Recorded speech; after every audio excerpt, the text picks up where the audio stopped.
अस्सलाम वालेकुम जी। कैसे हैं सब लोग जी? मैं बिल्कुल ठीक हूँ और उम्मीद रखती हूँ कि अल्लाह ताला आपको भी अपने हिफ्ज़ व अमान में रखें और आप सब ठीक हों।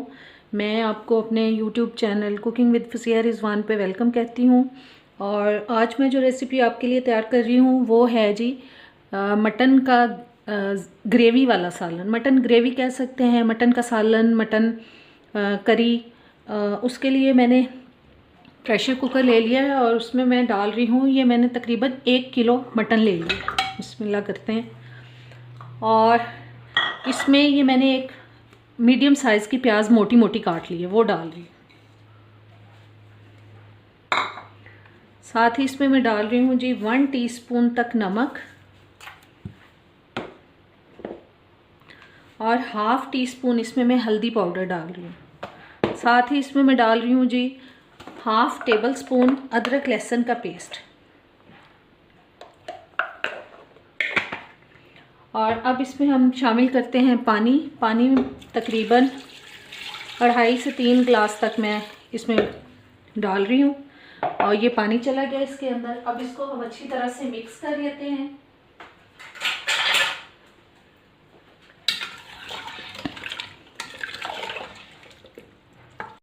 जी, मिक्स करने के बाद अब मैं प्रेशर कुकर को बंद कर दूंगी और तकरीबन 15 से 20 मिनट के लिए हम इसको प्रेशर कुकर में गलाएंगे।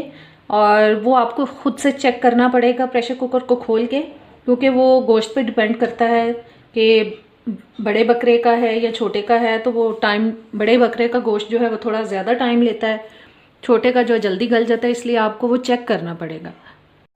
जी, प्रेशर कुकर को मैंने बंद कर दिया है और अब चूल्हे को हम ऑन कर लेंगे। और अब हमें गोश्त को गलाना है।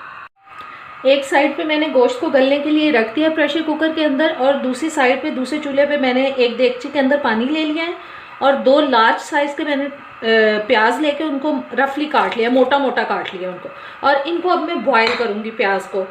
7 से 8 मिनट के लिए इनको मैं इस पानी के अंदर बॉयल करूँगी। और पानी में से फिर बाद में इसको निकाल के और थोड़ा सा फ्रेश पानी डाल के, इसके अंदर ठंडा पानी डाल के इसको हम ग्राइंड कर लेंगे। प्याज को चॉपर में डाल के या ग्राइंडर में डाल के इसको अच्छी तरह से ग्राइंड कर लेंगे उबालने के। जी, प्याज बॉयल हो चुके हैं और मैंने उसको ग्राइंड कर लिया है। अब देगची के अंदर मैंने हाफ कप तक ऑयल डाल लिया है और इसके अंदर अब हम प्याज डाल के उसको ब्राउन करेंगे। जी, अब प्याज चला गया और चूल्हा अब हम ऑन कर लेते हैं और इस प्याज को हम थोड़ा ब्राउन होने तक पकाएंगे।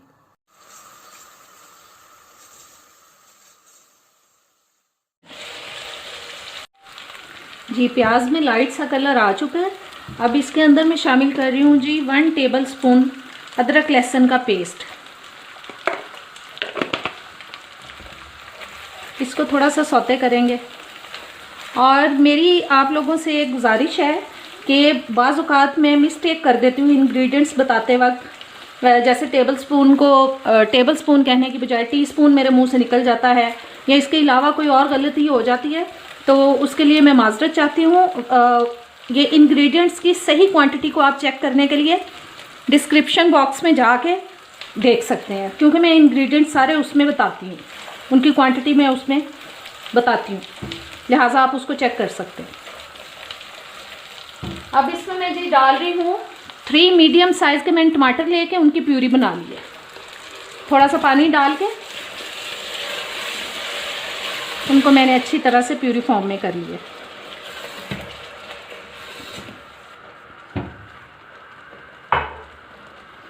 और साथ अब ये देखें, अब इसमें मैं शामिल कर रही हूँ ये जो गोश्त मैंने गलाया था, ये मैं यखनी समेत ही इसके अंदर शामिल कर रही हूँ। और अब तेज़ आंच पे हम इस पानी को ड्राई करेंगे और साथ ही इसमें मैं जो हमें स्पाइसेस डालने हैं वो शामिल कर देती हूँ।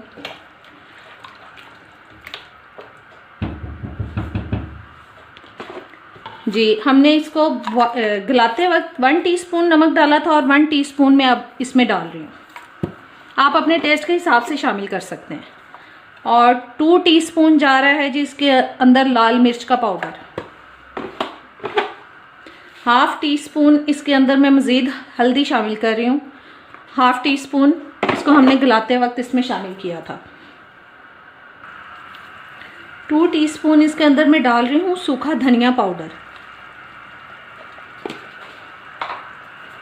और इन सब चीज़ों को हम अच्छी तरह से करते हैं मिक्स।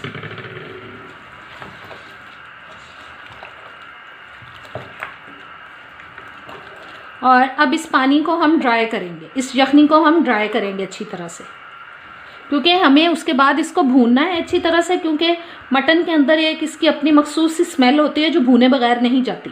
लिहाजा अब इसको ड्राई करके हम अच्छी तरह से भूनेंगे ताकि वो स्मेल चली जाए। जी पानी तकरीबन ड्राई हो चुका है। अब मैं कर रही हूँ आंच बंद और 1/2 कप मैं इसमें दही शामिल कर रही हूँ। दही को मैंने अच्छी तरह से फेंट लिया था।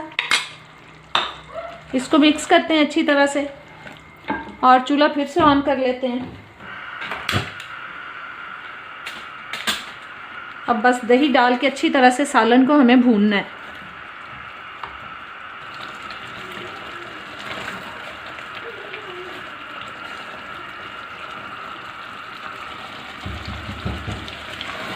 अब मैं इसमें शामिल कर रही हूँ 4-5 सब्ज़ मिर्चें ले ली मैंने।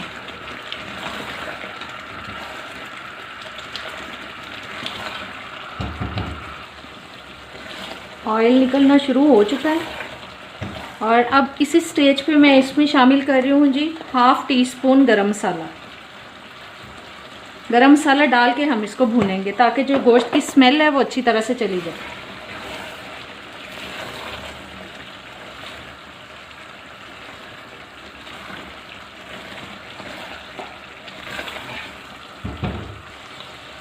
जी गरम मसाला डालने के बाद मैंने अच्छी तरह से इसको भून लिया है 5-6 मिनट के लिए और स्मेल बिल्कुल नहीं आ रही है अब इसके अंदर से। आप चाहे तो इसको ऐसे भी पेश कर सकते हैं, ऐसे भी खा सकते हैं रोटी नान के साथ, लेकिन मुझे इसका थोड़ा सा मसाला और बनाना है, ग्रेवी बनानी है इसकी ज़रा। और इसमें अब मैं शामिल कर रही हूँ थोड़ा सा पानी, तकरीबन 1.5 गिलास तक।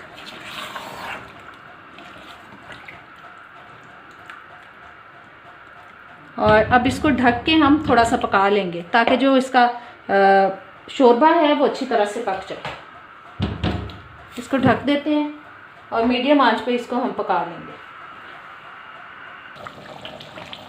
जी मटन का सालन हमारा तकरीबन तैयार हो चुका है। अब इसमें मैं शामिल कर रही हूँ जी ये 1 टेबलस्पून मैंने सूखी मेथी ले ली, उसको साफ़ करके अच्छी तरह से हाथों पे मसल के इसमें शामिल कर देती हूँ। और साथ ही इसमें मैं शामिल कर रही हूँ सब्ज़ धनिया। इन सब को करते हैं मिक्स और अब बिल्कुल हल्की आंच करके इसको 5 मिनट के लिए मैं दम पे लगा दूंगी ताकि जो ऑयल है वो ऊपर आ जाए अच्छी तरह से। आंच कर देते हैं बिल्कुल कम और फिर आपको डिश आउट करके दिखाएंगे। जी आज की मज़ेदार सी रेसिपी जो है वो मटन करी की तैयार हो चुकी है। Mutton shorba, mutton curry, mutton gravy, कुछ भी आप इसको बुला सकते हैं। बहुत ही मज़े की रेसिपी है, ज़रूर ट्राई करें और कमेंट्स में बताया करें। चैनल पे नए आए हैं तो प्लीज़ सब्सक्राइब कर दें, बेल के बटन को प्रेस करें, ऑल के ऑप्शन पे ज़रूर क्लिक करें कि ताकि सारी वीडियोस का नोटिफिकेशन आप तक आता रहे। और अब इजाज़त दें।